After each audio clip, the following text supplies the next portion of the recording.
Bon alors accrochez-vous bien parce que cette panne-là, vous n'allez pas l'avoir tous les jours, hein. J'avais une fuite de boîte, donc j'ai vu que le joint sur le haut du carter d'embrayage, tout en haut, le joint était bousillé. Hier, je l'ai changé. Hier, je fais 80 bornes à peu près, je reviens, le moteur est sec. Le moteur est sec, mais ma plaque de servomoteur est imbibée d'huile.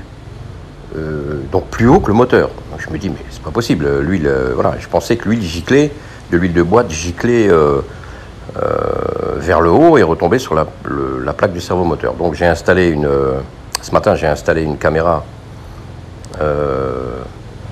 GoPro à la place de la plaque de réglage qui est sur le côté droit du carénage.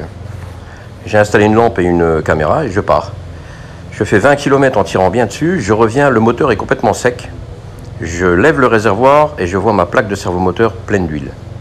Je me dis là, il y a vraiment... C'est pas possible, l'huile ne tombe pas du ciel, quoi.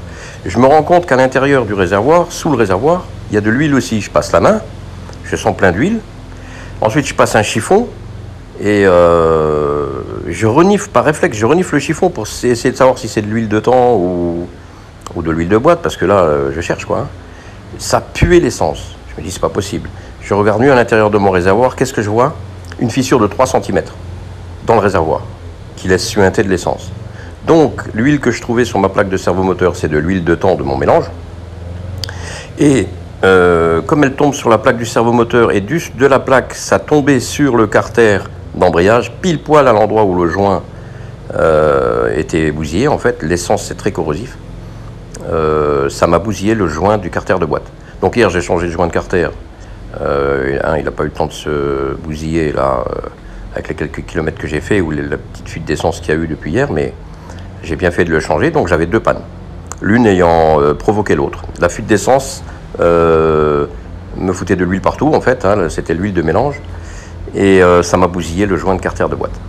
Donc là, ouais, je suis dans la merde, parce qu'un réservoir fissuré avec une peinture Rothmans dessus que j'ai pas envie de recommencer, parce que j'en ai pour des plombes, je suis dans la merde.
Bon, j'ai trouvé les deux pannes, l'une ayant provoqué l'autre.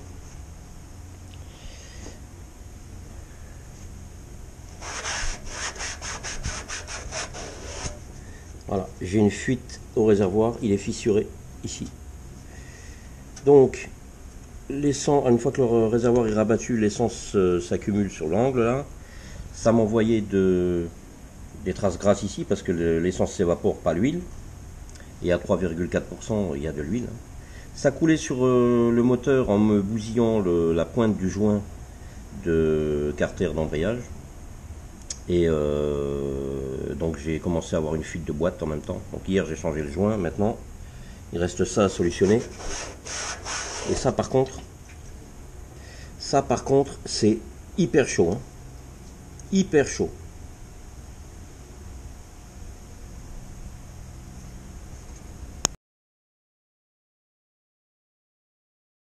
Je le filme avec le téléphone parce qu'on ne voyait pas bien sur la GoPro. Ici, c'est bien une fissure. Là, j'ai poncé. Et oui, il y a une fissure. Donc, voilà. Et l'essence se barre. Comme il faut même. Voilà. Je sais pas ce qu'il y a eu là. J'ai jamais vu cette bosse. Ce creux là. Je sais pas ce que c'est. Mais bon. Je vais... là, je suis en train de vidanger le réservoir. Je vais acheter la pâte décapante et je vais étamer, je vais faire une couche d'étain.